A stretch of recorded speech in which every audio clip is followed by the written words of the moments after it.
Marhaba, good afternoon. How's it going?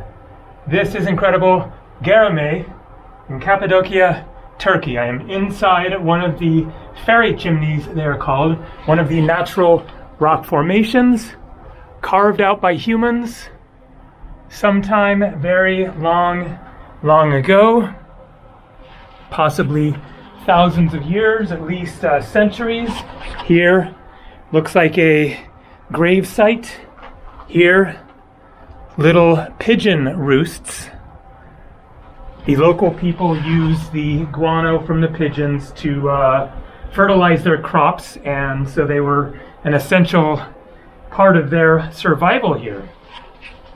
And so out there you can see people walking along there, bunch of vehicles and some restaurants. So that is the open air museum, it is called, which is one of the most incredible things to see in Cappadocia here. It is a area of a bunch of the fairy chimneys similar to this, but they were all painted very, very elaborately inside, very colorful frescoes painted by the Greek Byzantine monks centuries ago.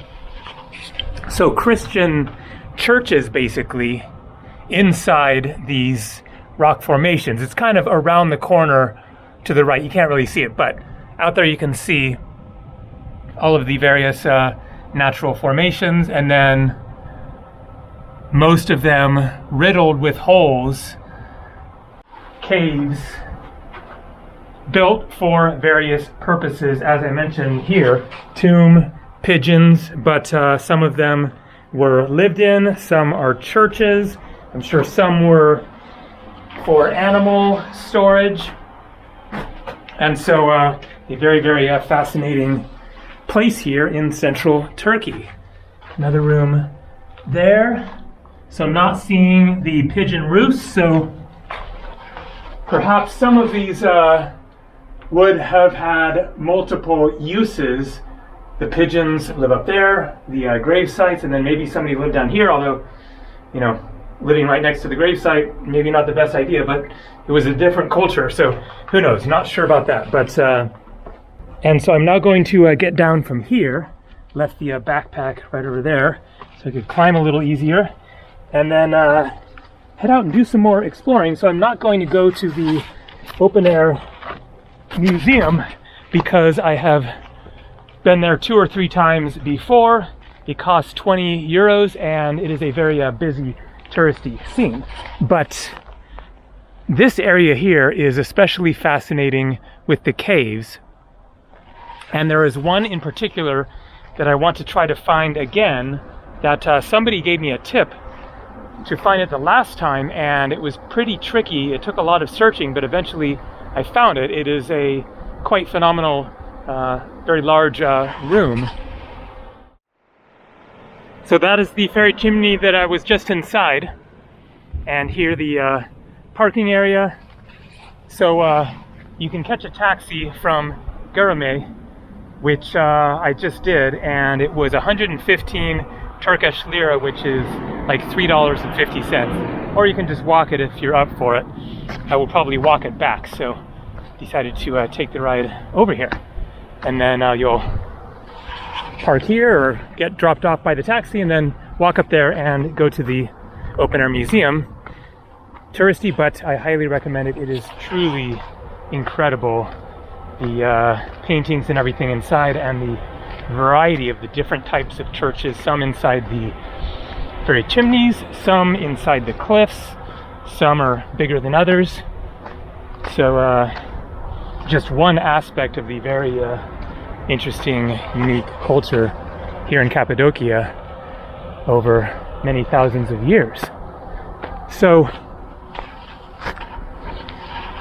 this video is on the subject of why do I travel the way that I do, responding to some of the criticism that I receive in the course of posting these videos. So here's the deal with the internet, which is that people have opinions, and When it comes to the internet, then people feel more safe to share their opinions, more so than they likely would in person. And so it is just the reality of being on YouTube that you get feedback, lots of positive, definitely some negative, and people have opinions about, just about every little thing that you do.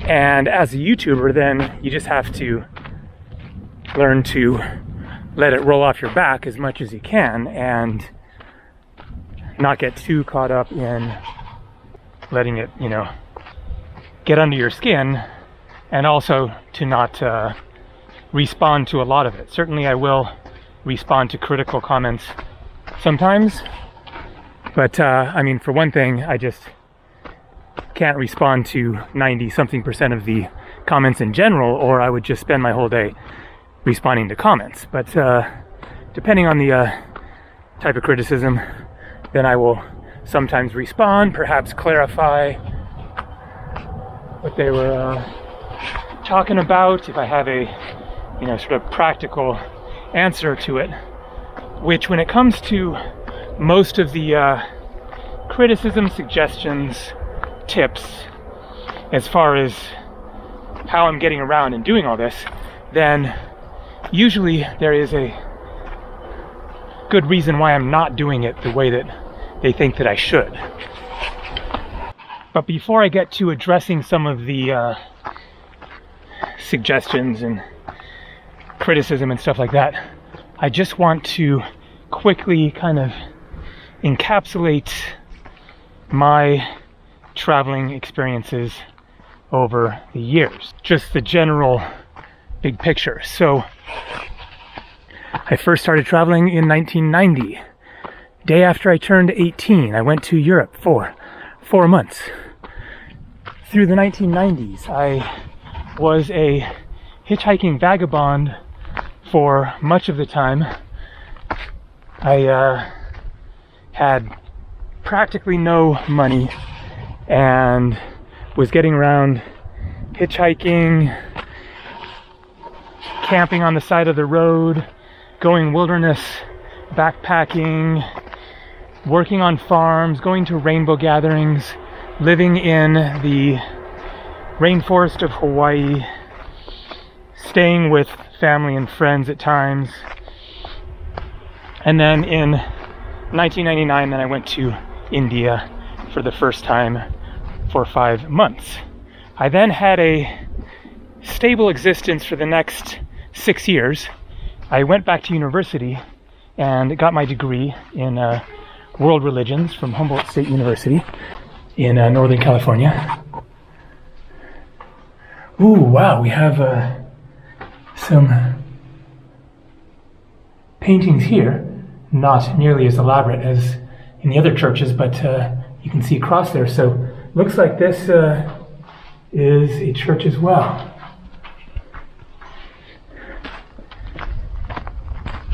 And then after graduating from university, I moved to Portland, Oregon, where I lived for 6 or 7 years, working various jobs,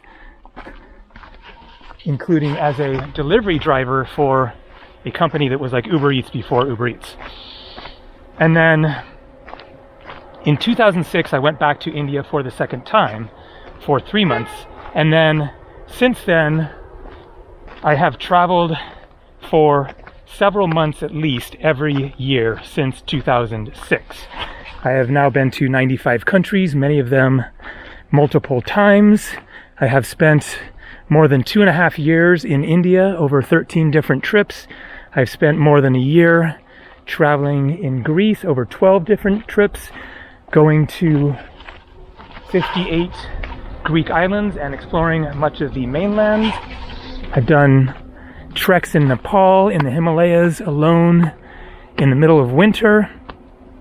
As I said, I've done tons of wilderness backpacking solo, mostly in the US, going on, you know, a few days, a week or whatever out into the wilderness, and many, many more experiences, as you can see in my videos.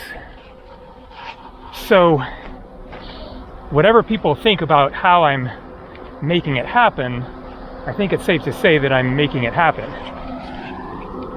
Okay, so the open air museum is up and over there. And then I can see some quite colorful frescoes on the inside of that. Let's try to get there and get a closer look.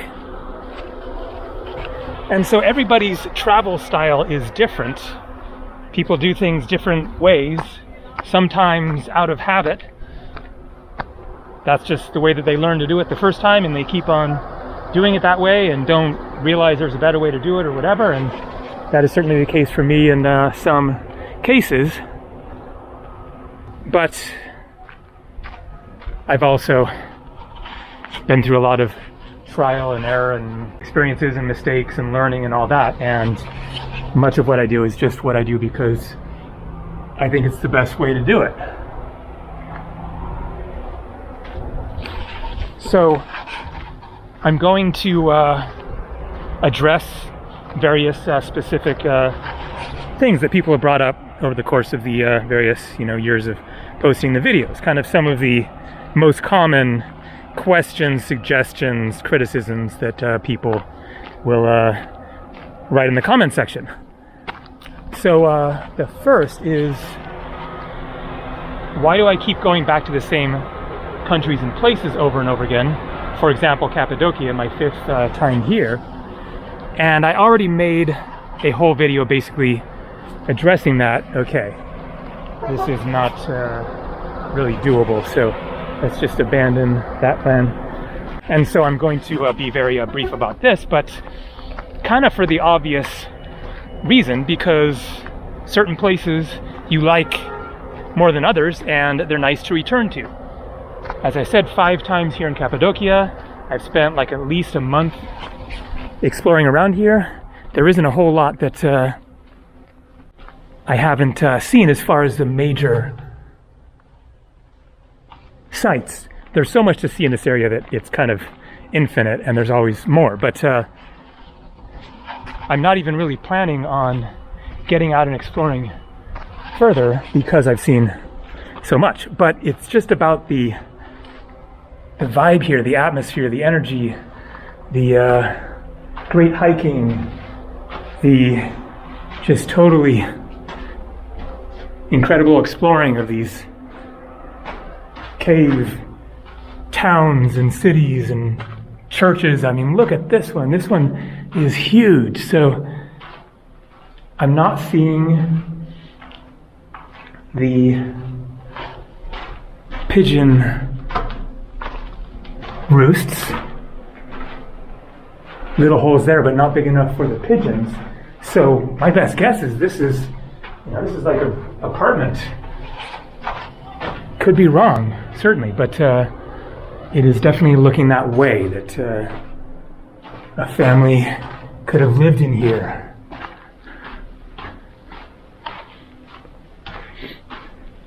And so in the course of my travels, then I basically kind of try to mix it up as far as going to new places and going to countries that I've been to before, and within those countries that I've been to before, going to new places within those countries, as well as places in those countries that I've been to before, just because I really like them. So when it comes to making up my mind, where am I going next? You know, it's totally wide open for me.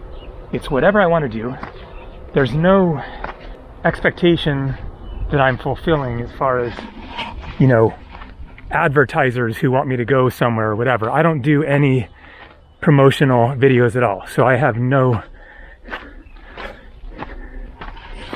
allegiance to any kind of advertising or anybody telling me, you know, what I should do, where I should go. And so it's purely just a matter of, where do I want to go? What kind of experience am I in the mood for? Am I up for new, intense, crazy place, or do I want a more relaxing experience? And so I'm making my choices on a combination of where I feel like going, as well as, considerations such as the prices, the flights to get there, the practical kind of stuff as well. But I think especially when you've been traveling for a long time, then you don't necessarily want to just be constantly going to new, unfamiliar places. So yes, I will go to new places, new countries in the future. This isn't just the Greece and India and Turkey channel now, but it will just depend on when I'm in the mood for that. So, the second topic. Why don't I book all of my accommodation and flights and everything ahead of time? And as a result, get better prices if you book in advance, and have everything all, set so that you don't have to deal with finding accommodation last minute. Maybe there isn't much available, it's more expensive, and then just kind of take that travel planning aspect out of the traveling experience. Just get it all done in advance and be done with it and have everything all set. This is like the worst idea imaginable, in my opinion. This just totally does not work for my travel style whatsoever. Wow. What is this place? So this looks like, oh my gosh. This looks like a stone that rolls across to block off the, whatever that is. You would assume it must be somewhere that people live. They wouldn't go to all that trouble just to block off access to pigeons. Seems like.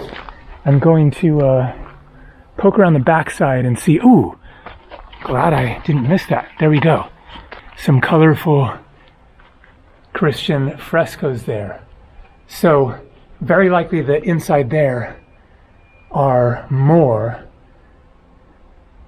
that is, locked to keep people out.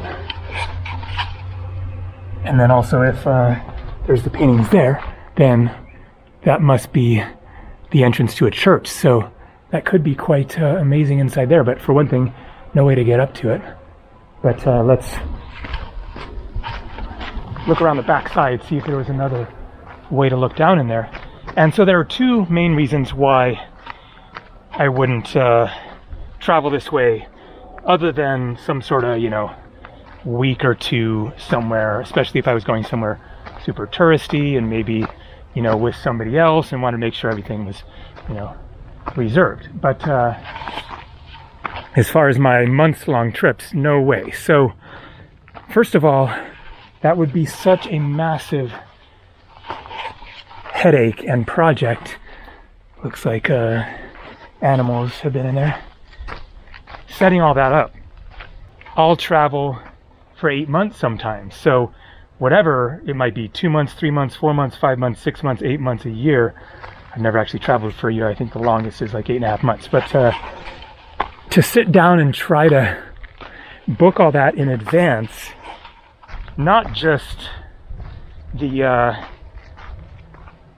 choosing accommodation, but you're going to have to, for one thing, decide exactly how long you're going to stay in every place. And then you have to have all of your flights lined up, reserved, if you're, stuck on this rigid plan. And then like ferries in Greece are pretty complicating. They don't just go everywhere. You would have to do all this research, figuring out the ferry schedules in order to decide how long you were going to stay on each island. The idea of doing this for several months is just, gives me a migraine. But that isn't actually the main reason why I wouldn't do it that way. The main reason is because then you're locked in. You get sick and need to stay somewhere for a couple of extra days or maybe a week or who knows what. And now all of your other reservations are all screwed up. Or you really like a place and want to stay longer. Or you really don't like a place and you want to leave. Or there's a family emergency. Or who knows what. Disaster in that country. You can no longer go there. There are so many potential scenarios that could come up that would mess up your plans and cause you to need to change course. And now what do you do if you have months of hotels and flights and ferries all booked? You now have this absolute nightmare scenario of having to cancel stuff. And when I book rooms on booking.com, usually they are non-refundable, and then most flights are non-refundable. You would just be out, thousands and thousands of dollars. And meanwhile, there's really no significant downside to doing it the way that I'm doing, which is very last minute. Almost everything is book it the day or a couple days before. Even flights I'll book a few days before, sometimes like the day before. I've booked flights on the spot that same day. Yes, there are some instances in which you end up a little stuck and have to pay more for a room than you would like, or that you would have if you would have booked it further in advance, but that's really negligible. It's not a huge cost overall, and you also get good deals last minute as well. Possibly cheaper rooms than you would have gotten if you had booked them in advance, because they got a couple of rooms left or whatever, and just want to sell them and make a little money, even if it's less than what somebody else paid. For example, my room here in Cappadocia, I don't know what the usual rate is, but as I showed in a previous video, then there was that really nice hotel that was like $300, $400, $500 a night. I got a tour with a worker at the hotel there, and then meanwhile I have a room that's almost as nice for $60, $61. So there's just no way in hell that I would even consider trying to book everything in advance. Okay, I need to get more focused here to try to find what I'm trying to find. And if I remember correctly, there's something pretty remarkable here. But will it be accessible? No. So yes, a nice church with some very nice frescoes. And so the open air museum there is basically this, but much more spectacular, more colorful, better preserved frescoes inside the churches. And there's like, I don't know how many, but maybe a couple dozen. And so the next topic is, why do I pay whatever I pay for everything in the course of my travels? So this is a constant, just daily criticism, is you paid too much, you got scammed, and you're a cheapskate. Why are you taking advantage of the locals and so stingy? So I'm paying too much and I'm not paying enough. And this is just like a constant thing. And so when it comes to whatever I'm paying for a hotel room, food, flights, buses, attractions, whatever, then I'm paying for it because I can afford it. I know what the prices are.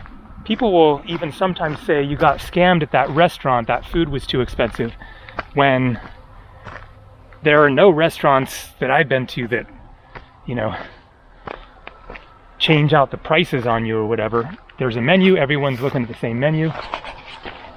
Oh, we're back here. Okay, so where the heck is that thing I'm looking for? I remember it was really hard to find the last time. And so, for example, people will say, why are you paying for this expensive meal on the main square of a European city when you can go to some little local restaurant at a side street and pay less? So, as somebody who has traveled for 34 years, then yes, I'm aware local places are generally cheaper. And if you want to find those local places, well, you could look online for one thing, or just, you know, go down a side alley or whatever. But you get what you pay for, especially when it comes to the setting and the view. Now, it is worth mentioning that oftentimes local food is better and cheaper than the touristy places. But overall, it's always a bit of a gamble at the restaurants, and there are kind of two factors that come into play with this, which is that, for one thing, I like having a view of the main square or nice beach or whatever, so the general setting I'm willing to pay a little more for. And also, there is my video editing, which is something, as I have shown in videos, sitting there with my computer, then I am very often doing my video editing at a restaurant, and that isn't going to work at some, you know, small, busy, local kind of a place. I really need like somewhere that's not too cramped and has a nice atmosphere, preferably kind of like lower lighting, kind of moody, where I can get a table, get a drink, and get food, and stay there for maybe 2 or 3 hours working away on the videos. And that isn't going to happen at like some fast food place or little, you know, greasy spoon type hole in the wall local place. And so that is a factor, but I'm happy to go to local restaurants as well. I do that regularly. But for one thing, you know, YouTube has been pretty good to me over the past number of years, and I don't have to be as, you know, super budget conscious about everything. I'm still keeping it fairly low. When you see the hotel rooms, even if it looks expensive, oftentimes it is the cheapest thing that I could find. But especially lately, in like the past 5 years, room prices have really gone up a lot. Especially Greek islands used to be that you could find much more reasonably priced rooms on basically every Greek island. But prices have just gone way up. I'll check Booking.com, Agoda, Airbnb, and maybe you just can't find anything for less than $100. So that's just the reality of the way things are. And if I really want to bring the budget down, then I'll go somewhere cheaper where I can get a room for 10, 20, 30 bucks or whatever. And so I'll kind of balance out the more expensive destinations by going to the cheaper ones in order to get my overall yearly costs down. And then as far as like the being stingy comments, there aren't as many of those, especially I guess now since I'm spending more money, but I don't really know what to say to that because I'm not like hard bargaining for things. Whatever I'm paying is a local price generally, or quite possibly more than that when it comes to the taxi drivers trying to rip you off and all that. But I don't have another job. This is it. Basically YouTube AdSense, and then my Patreon page is my income. That is it. And so obviously I have to keep track. And I've been doing this for 10 years now, since December 2014, when I left Jasper National Park for the last time with about $5,000 of saving.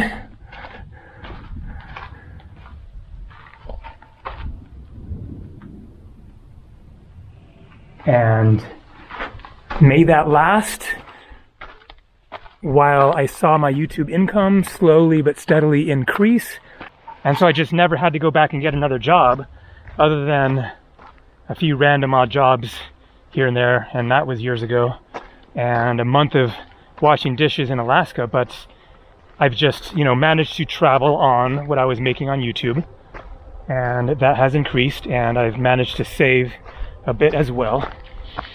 And so whatever I'm paying, I am willing to pay, is the gist of it. And I know the other options to bring prices down if I want. And so it's just a matter of, my choice, what I'm willing to afford for what I want to experience, where I want to stay, where I want to eat in the course of my travels. Okay, so far I am really striking out as far as finding what I really hope that I can find again, because it blows away all of the other things that we have seen so far.